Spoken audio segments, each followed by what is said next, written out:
Gateway just पे का 100 million credit card की पेमेंट डिटेल्स और रिकॉर्ड्स लीक हो गई।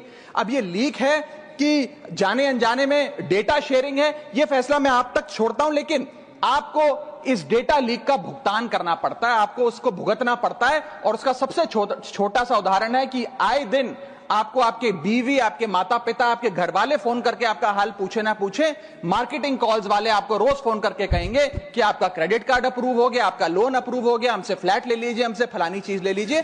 इनके पास ये हमारा डेटा आता कहां से, एक बड़ा सवाल है। चौथी समस्या, हिडन चार्जेस और फीस। मैं चाहूंगा आपके माध्यम से ये नाना प्रकार के चार्जेस जो आज मैं सदन में लाया हूं, ये माननीय वित्त मंत्री जी तक पहुंचे, ताकि देश के आम आदमी की जो जेब बैंकिंग सिस्टम काट रहा है, ये उसे पता लगे, ग्राहक को भी और माननीय वित्त मंत्री जी को भी। पहला, मिनिमम बैलेंस पेनल्टी। यदि आप न्यूनतम बैलेंस नहीं रखते हैं तो 100 से 600 रुपए प्रति माह बैंक आपका काट लेता है। इस चार्ज को लगाने के बाद बैंकों ने वित्तीय वर्ष 22-23 में 3500 करोड़ रुपए मिनिमम बैलेंस पेनल्टी के नाम से लोगों से वसूले हैं मैडम।